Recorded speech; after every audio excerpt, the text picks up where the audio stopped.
We meet again, sleepyhead. What's Miss Black Swan doing here? Nothing, Miss March. I noticed she was awake and wanted to check to see how she was doing. Though the strike from the General was timely, its destruction was also immense. When emanators collide, ordinary people inevitably suffer. But, luckily for them, the dreamscape is my home turf.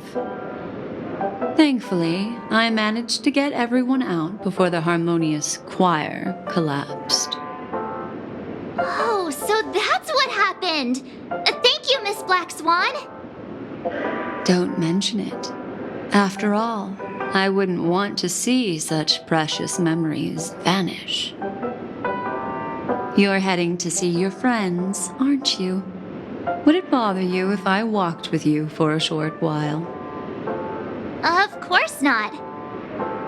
But you're not planning on doing something like last time, are you? Why would you think that? I've never harbored any ill intentions. Well, not when you were around, anyway. Himeko and Mr. Yang are probably still busy. Let's go look for Don Hung first. Seems the older I get, the harder it is to fall asleep. To that cowboy. One peach so... You're awake. How do you feel? Well, fork me. You must be that Stellaron they were talking about.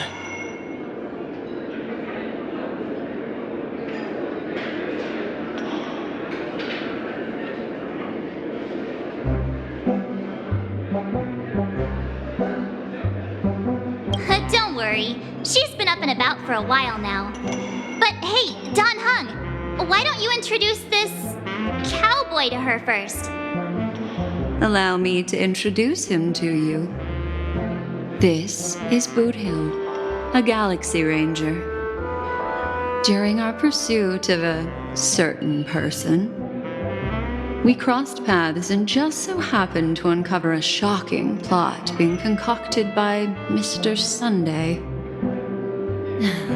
Which is why we sought you out, to help the Astral Express save the world together. No need for thanks. The Galaxy Ranger's principle is correct every injustice one sees. That's how you lot in the Ciencio put it, right, Don Hung? More or less. Wait, hold on a sec. This is the first time I'm hearing about this certain person. Who are you chasing? And why would that lead you to the Express? Good question. It's, who was it again? Don Hung. Do you remember? No, that ain't it. I just can't seem to recall. Weird. My neurochip hasn't registered any malfunctions. I can't seem to remember either. What's going on? Heck. Forget about it. If it slipped all our minds, reckon that person was just a minor scoundrel. Unimportant. Ain't gonna stop us from piecing together the story anyhow. Yes, when the dust settles, I'll just think of a way to recall it in the memory zone. Everyone, let's hurry up and look for Miss Himiko, shall we? She's now a minor star on Penacony, and the entire hotel's concerned about her well-being. You're right. Let's head to the lobby then.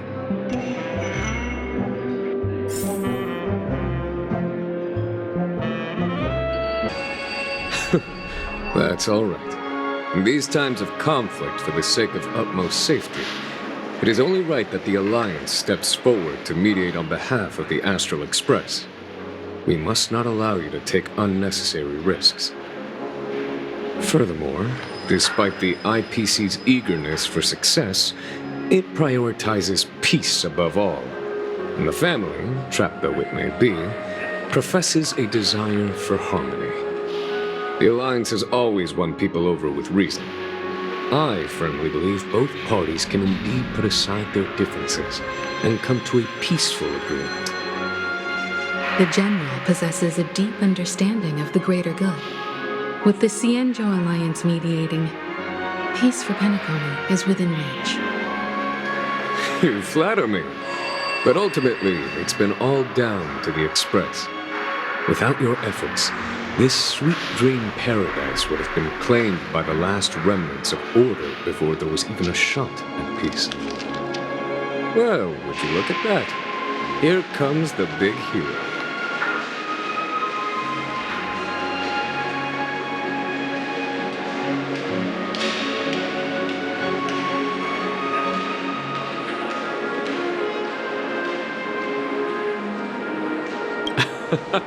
If it isn't the galactic baseballer, a hero with unparalleled insight. Are you okay? I heard you couldn't wake up. Are you feeling unwell? Don't worry, Mr. Yang. There's nothing wrong with her. She practically burned through a lifetime's worth of jokes on the way here. What about you, Mr. Yang? I heard that even Miss Robin wasn't spared, and that guy locked you both up. It's a long story. But at least Mr. Sunday took it easy on us. He used an ability called tuning to connect our consciousnesses with his. In other words, he imprisoned us within his consciousness. Thanks to General Jing Yuan's destruction of the Harmonious Choir, we were able to escape. He used that tuning on us too. Does that mean that we were almost imprisoned as well? I can confidently say now, he was truly after a fair fight with us. Had he wanted, he could have easily taken us down, without so much as lifting a finger. Speaking of the Oak family head, where is he now? It's complicated, but in a nutshell, he's now the former Oak family head. The IPC has named him the key figure in the family's Penacony split, citing a threat to cosmic peace. He must represent the family and answer for the unrest caused. His trial is set to take place at Pier Point. The family quickly labeled him and the remnants of the Order as enemies, declaring the turmoil an internal rebellion. This move effectively barred the IPC from intervening in family affairs on both moral and rational grounds. Everyone really has their own agenda, after all. Then, what's going to happen to Miss Robin? She and Sunday won't be able to deny their involvement in the Charmony Festival. They're siblings, after all. Why the sigh, General? I can only say that this incident is an unexpected mess for the girl. The Alliance will try to persuade the family to consider this matter carefully during mediation. It's time, everyone. The IPC's key members and I have agreed to consult one another before the upcoming negotiation. Do any of you wish to sit in? Given the General's invitation and the matter's significance to the universe, the crew will naturally accept. However, if the IPC has any reservations... Why, of course you're welcome. They've mentioned that your team is a trusted ally of the IPC in Penacony, so there's no reason not to welcome you. Besides, if there can be reliable observers from the Astral Express present, discussions will go more smoothly. So, what do you all think? Well then, we shall oblige. I'm kind of allergic to those types of situations. I think I'll just head back to my room and start packing. Not to worry. Himiko and I will take care of things. I'm afraid I'll also have to return to the Express first. The conductor is worried about us. It's best I go and explain the situation. Thank you. What about you? Will you join Welt and me? Or have you got other plans?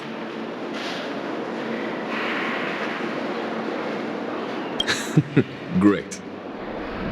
Although I'm not too sure of the reason, the representatives from the IPC have insisted on her presence. Allow me to lead the way. Follow me, please. The negotiation will commence at the hotel lobby. Everyone, please follow me.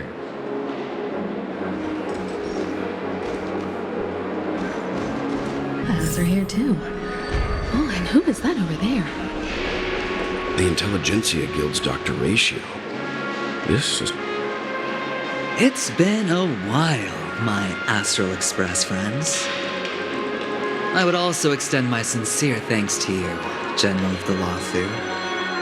The presence of everyone here assures that the talks will likely reach a conclusion that satisfies all sides. Oh. Looks like everyone has come with expectations. Care to share? Of course. Topaz, if you please. Sure, leave it to me. In summary, it's good news. After much deliberation from the Strategic Investment Department's Council, the absolute majority of members have agreed to the following resolutions. In light of long-term considerations for interastral peace, and by authority of Pierpoint HQ, the Strategic Investment Department, on behalf of the Interastral Peace Corporation, will permanently relinquish its claim on Penacony sovereignty and offer unconditional support of the family's rebuilding efforts on Penacony. Now that's something.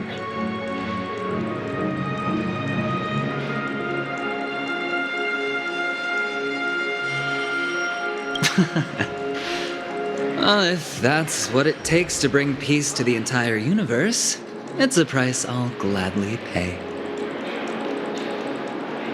Has the IPC finished sharing all its thoughts? Then it's our turn.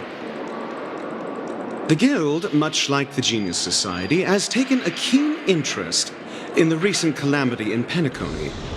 Ultimately, both parties have agreed to a comprehensive collaboration, offering technical support for the reconstruction of Penacony. The floor is yours for the finer points, Mr. Scroolum. Enlighten us, please.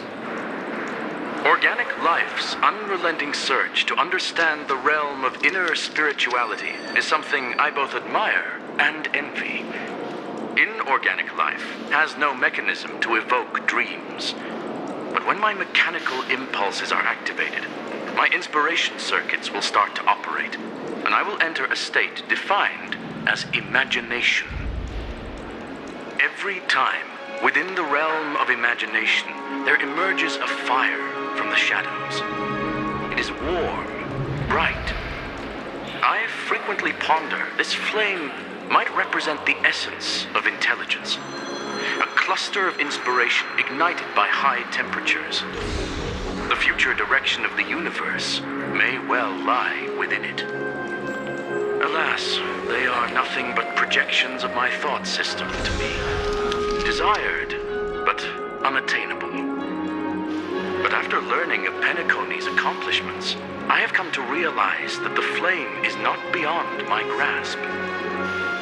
After deliberations with my partners, we have decided to defer the progress of the Simulated Universe project, and instead assist the Intelligentsia Guild as technological consultants in the research of the Dreamscape and Memory Zone, so that these assets may be better used to serve humanity. Not only that, we've also established contact with the Garden of Recollection through the IPC, and they've pledged their support for our research endeavors. I'm truly happy for the Dream Chasers on Penacony. The cosmos' brightest and, let's admit, dimmer intellects are now at their service.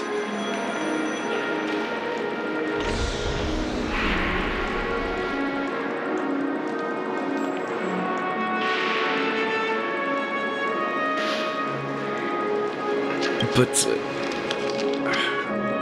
never mind. At the end of the day, this is a positive outcome. No wonder everyone insisted that she be there. It heartens me to learn that everyone is willing to put aside their differences for Penacony's plight. I trust that everyone will surely reach consensus in the upcoming negotiations.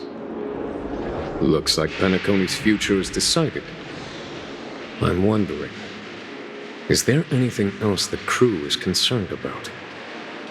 Peace is our greatest wish. Beyond that, we desire nothing else. Well, that's good. Now that everyone's minds are at ease, I shall take my leave. You may now depart with peace of mind. The Alliance will deal with all subsequent procedures. If that's the case, it appears that we have nothing else to worry about on Penacony. Looks like it's time for us to embark on a new voyage. Sounds good to me. You two head back to the Express first. I'll pick up March and deal with the checkout procedure. Oh, also, Miss Black Swan, you have a matter to discuss with me, yes? Nothing escapes your attention, Miss Navigator. You've been with us this whole time, huh? In any case, she and I will be waiting for you and March on the Express. Let's go. Our time on Penacony has come to a fruitful end. Penacony's journey ends here.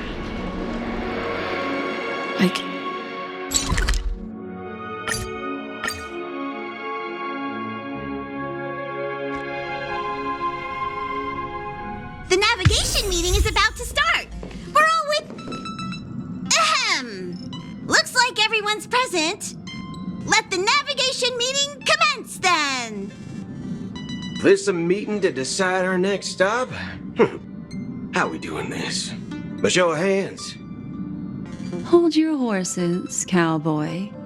It's for those to decide.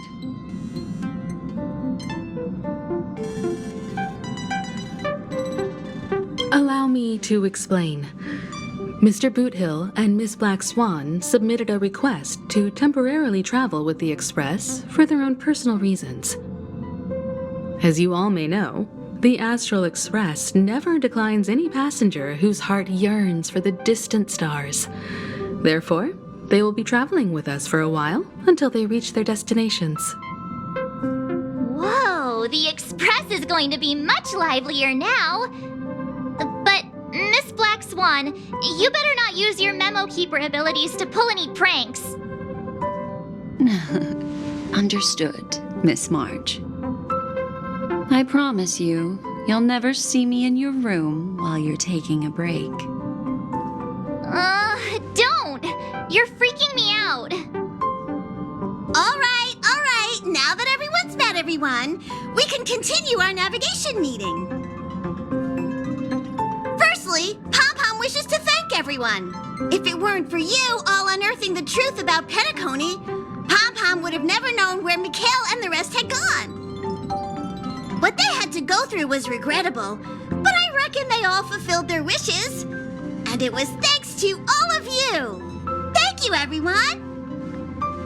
Now then, we come to the crux of this navigation meeting. We must decide on the Express's next stop. Let me introduce our current options. The first choice is from Himiko, the oceanic planet of Lushaka, a planet composed entirely of water. Many aquatic races reside there. Of course, it's also the home planet of the venerable, nameless Mikhail. The second choice is the agate world Melustanen, suggested by Welt. It's famed as one of the initial sites of the Stellaron disaster, and the place where the beauty Idrilla ascended. Today, it's celebrated as a planet of undying allure. The third choice is Edostar, a planet nestled within a vast ion storm region, currently under assault by the Antimatter Legion. However, the distress signals from there have recently ceased, prompting the IPC's wish for us to check in on the situation.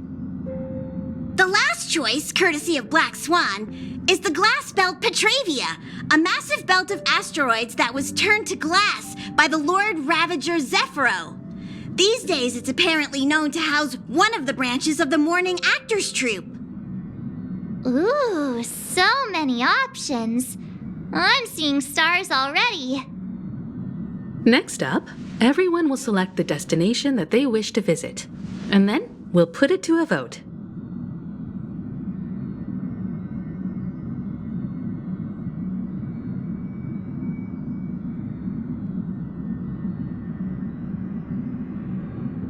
Little Misha and old Mikhail's homeland.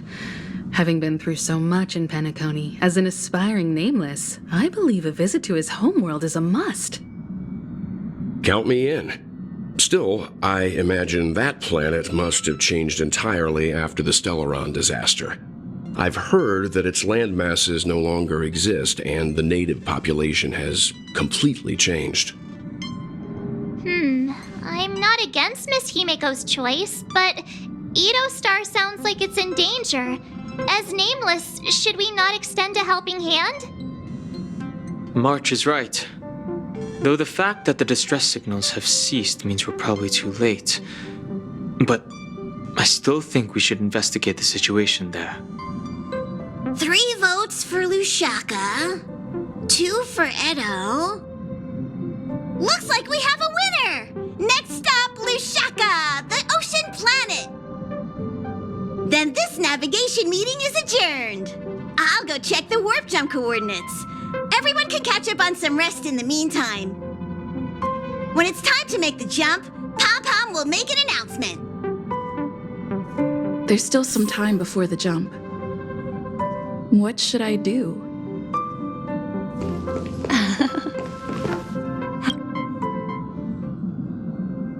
Oh, you're here. Seeing your reflection among the stars in the porthole really does seem somewhat surreal. How about it, this journey of beautiful dreams? Was it to your liking? I can feel your obvious excitement. That means your memories will also become even more beautiful. So, how about you hand that small parting gift back to me? I'm quite eager to have it back.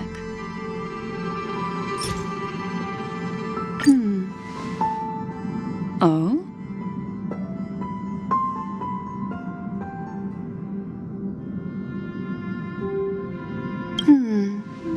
Never mind.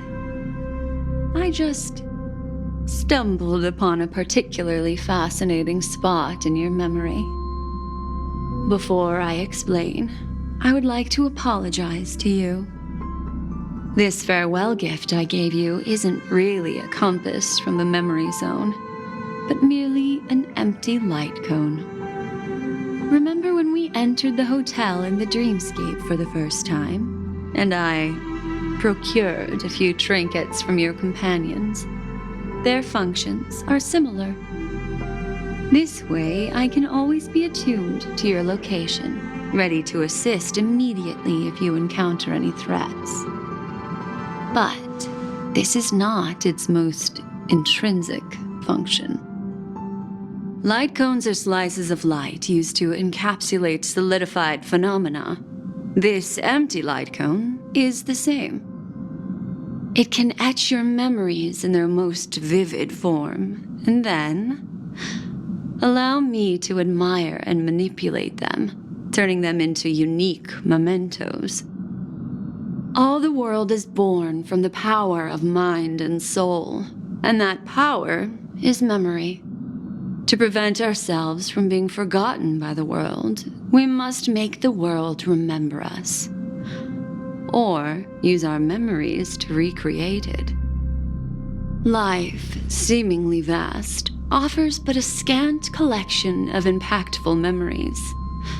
Some joyful, some sorrowful, some light, some heavy. But you are different. Memory is a reflection of the future. Within that reflection, I see your unparalleled worth. You have the power to craft memories that can captivate the world. Your memory can illuminate the universe's future path. And that memory will be as scintillating as the star clusters you see in this porthole.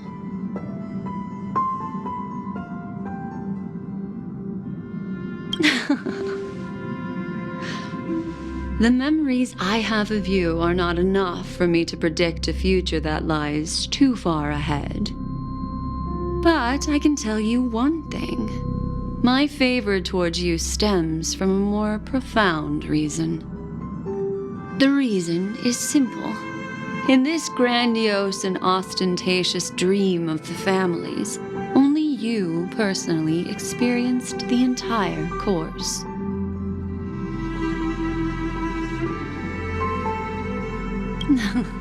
Patience, my friend. I will reveal the answer to you, but that time is not now. Turn around and take a look at your friends. Every one of them is reveling at the arrival of their next destination, all filled with hopes and expectations of their own present and future. Revealing everything at this moment would be a bit of a buzzkill, wouldn't it? I'm looking for an opportune time, a time when you're totally at ease. Perhaps when the night grows hazy and you're about to drift off would be the most opportune. How about one fine night? I will prepare the candles, aromatics, and even a cushy couch to create a cozy dreamland for you. And then I will tell you the answer in the form of a little bedtime story to lull you to sleep. Hi! Hello! Attention all passengers! The express is about to make the jump. Please be seated and hold on. It looks like we're finally about to set off. There are countless gleaming memories out there waiting for us. Why don't we just leave it at that for now? That's right. As a small token of compensation for playing that little trick on you with the empty light cone, I will gift you with some words. They hold great significance to me. Life is akin to a winding labyrinth where memories serve as our sole companions. You'll remember these words dearly, won't you?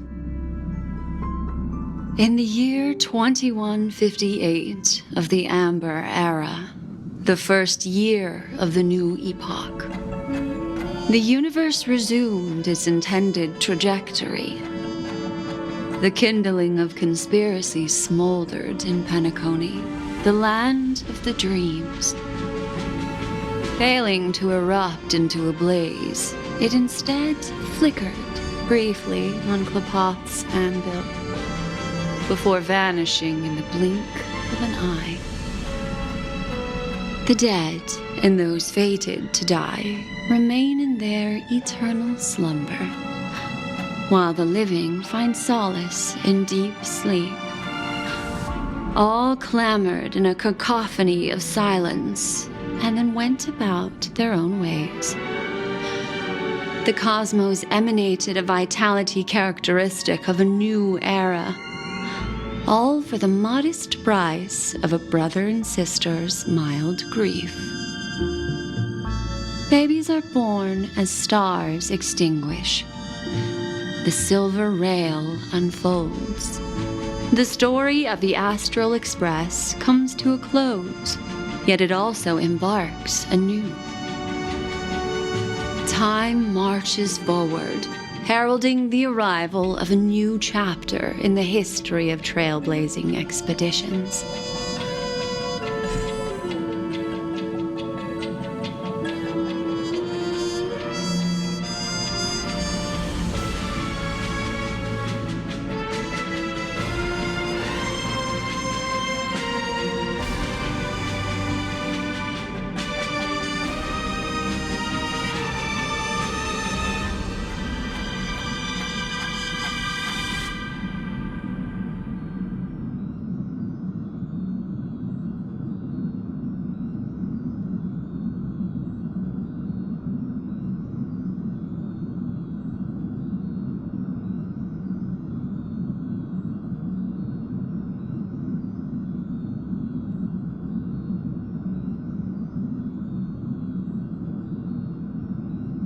Countless shooting stars streak the sky tonight. If you can pick the right one, it will carry your wish to thousands of distant worlds. You're feeling very relaxed now, aren't you? So, then, it's time to tell you a little bedtime story. Well, let's start with a conclusion. The crew was defeated in the battle against Sunday. Everyone in Penacony failed, and no one survived. But don't panic. The truth, as horrifying as it may be, is not yet irreversible. There's still a glimmer of hope, and that's why I'm here. Next, I'll use this empty light cone that carries all your memories to relive everything that happened before. And when this story reaches its end, I'm sure someone as clever as you will notice that. There's a major flaw in the story you have experienced, yet within that flaw lies a glimmer of hope. Are you ready for it? Do you remember everything? When the clock turned back, the Express started a warp jump, sending you to a strange dream. You were bewildered back then, and then a Galaxy Ranger named Acheron showed you a way out. When you arrived at the Reverie Hotel, you met the doorman Misha and had a confrontation with Aventurine, an IPC representative. Thankfully, Acheron appeared again and helped you. After that, you saved Firefly and explored Penacony together. During the tour, you ran into Sparkle disguised as Sampo and accidentally entered a child's dream. There, I rescued both of you from death, but Firefly didn't return to reality. She realized the truth and tried to involve you in her plan, but that resulted in an accidental death. Even more unsettling, you soon encountered another murder. The 2 cases of death prompted you to investigate the truth behind the sweet dream. Despite your efforts to gather information about the 2 victims, you didn't make much progress. But you did learn about the watchmaker from Gallagher. Meanwhile, Aventurine was secretly carrying out his scheme, in which you were one of the pawns. In the midst of a fierce battle, Acheron revealed her true identity as an emanator of the Nihility and unsheathed her sword. That strike foiled Aventurine's plan and opened a passage between the sweet dream and the original memory zone. Upon your arrival at Dreamflux Reef, you learned the truth that death was actually dormancy, as well as the truth about the dreamscape, the Stellaron, and the bellboy, Misha. You split up with Sunday and Robin, looking for a way to seal the Stellaron. However, it turned out that Sunday and the Dream Master had their own hidden agenda. And you had to engage in an ultimate duel on the stage of the Charmony Festival. Finally, the story reached its conclusion. You emerged victorious, with the Trailblaze triumphing over the Order, and Penacony embracing a bright and peaceful future. This marks the end of the thrilling journey in Penacony. I'm sure you've already noticed something unusual, haven't you? The major flaw, which contradicts all the known information, hides in this story.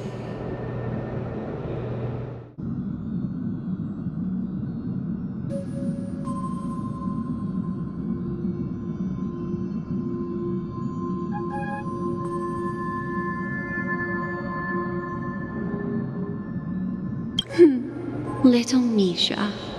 Or should I call him the Watchmaker? He's only a segment of memory in a dream bubble, but his ambition for the Trailblaze led him to leave the bubble and embark on a grand adventure in Penacony. While Misha is a rather special memory zone meme, and he was granted power by the Trailblaze, there's still one thing that he shouldn't be able to do. A life born in the memory zone could never manifest in reality. So, why did he appear in the Reverie Hotel in reality? The answer is simple. He is the one fatal variable that contradicts all our known information. This means that you, who wholeheartedly believe in this memory, are still trapped in the dreamscape at this very moment. Wake up, sleepyhead. Break free from this eternal dream and return to the real world. We'll find our answers there. The train is about to make the jump. 5, 4, 3, 2.